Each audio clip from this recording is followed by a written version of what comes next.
Tadi kita sudah dengar sedikit sebanyak penjelasan tentang pendataan, lepas itu jenis-jenis warga asing yang ada di Sabah ini, kemudian perbezaan antara pendataan ini dengan inisiatif-inisiatif terdahulu, lepas itu sama ada kad atau tidak kad. Tapi ada satu kerisauan orang-orang tempatan kita ini, warga negara yang di Sabah ini, dia punya kerisauan adalah begini dokter, mungkin dokter pun dapat tahu.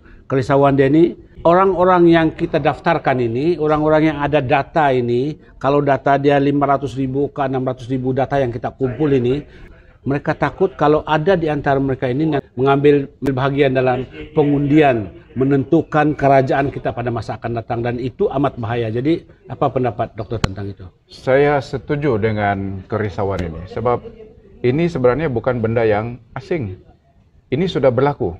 Sedang berlaku pun, ya. Okay. Dan sudah terbukti di mahkamah pun ada kes yang berkaitan dengan pengundi palsu, pengundi hantu. Ini sangat biasa di Sabah dan saya setuju dengan kerisauan ini. Dan itulah sebabnya perkara-perkara yang melibatkan warga asing, pendataan, maklumat ini, kita perlu pertanggungjawabkan dengan sebuah kerajaan yang kita benar-benar yakin. Yang dapat mempertahankan kedaulatan. Kedaulatan kita. Ini bercakap tentang kedaulatan negeri, kedaulatan negara. Ya. Kalau kita waktu pilihan raya begitu, gara-gara RM50 kamu sudah serahkan kau punya undi, jangan komplain lah tentang ini menjadikan warga asing. Jadi warga asing sebagai pemilih. Sebab kau sendiri baru RM50 kau sudah jual kau punya undi. Itu jangan dapat bising. Tetapi kalau kau betul-betul serius, kena pastikan kerajaan negeri, pemimpin yang pilih, YB yang dipilih itu harus YB yang kau boleh percaya untuk memegang amanah itu. Yang ada integriti. Ada integriti. Ya, sebab akhirnya nanti kita yang akan merasa akibat dia. Jadi ini berbalik kepada kita. Dahulu kita sudah ada pengalaman kerajaan, ya, rupanya ada pula terlibat dengan projek IC dan sebagainya. Ini berlaku. Siapa yang pilih kerajaan waktu itu? Tidak dapat dinafikan. Ya. Jadi kita pun ada peranan juga di sini.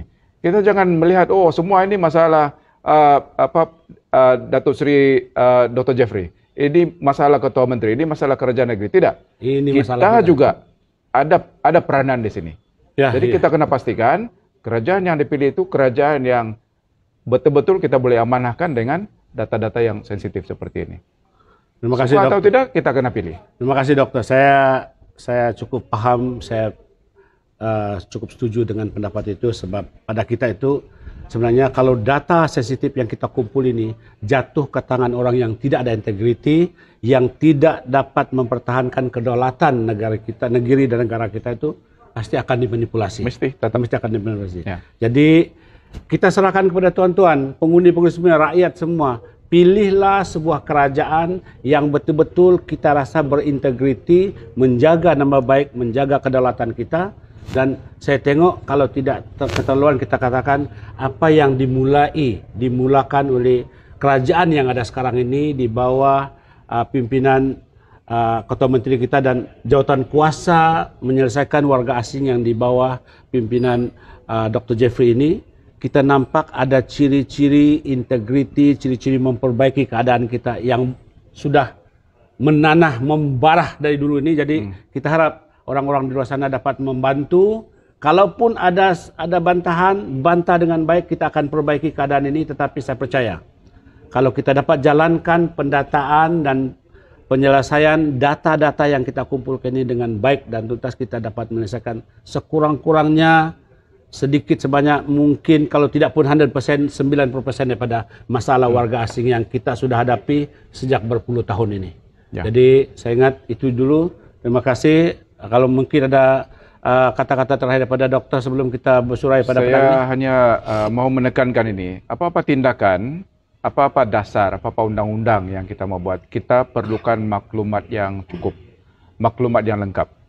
Kalau kita membuat tindakan dasar undang-undang apa semua tanpa maklumat, tanpa data, kita seperti orang meraba-raba lah.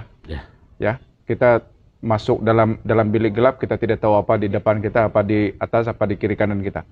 Tetapi dengan data ini, dia memandu kita, dia memberikan kita cahaya untuk melihat masalah ini dengan lebih jelas, dan kita boleh buat tindakan, buat apa-apa peraturan, undang-undang yang mengenai sasaran dia, bukan main rambang saja. Iya. Terima kasih. Itulah dia keperluan intipati kenapa pendataan ini amat penting. Sebab daripada data-data yang kita buat itu, kita dapat olah, kita dapat perbaiki keadaan, dan saya percaya kita akan cuba sedaya upaya untuk menyelesaikan sedikit sebanyak masalah warga asing yang ada di Sabah ini yang sudah berakar umbi ini. Ya. Kalau IMM 13 sudah ke generasi kelima barangkali ini, tapi apa-apapun kalau orang bilang kita tidak mulai untuk buat selesaikan masalah ini, Bila lagi? bila lagi? Kalau bukan kita, Siapa lagi? lagi? Terima kasih.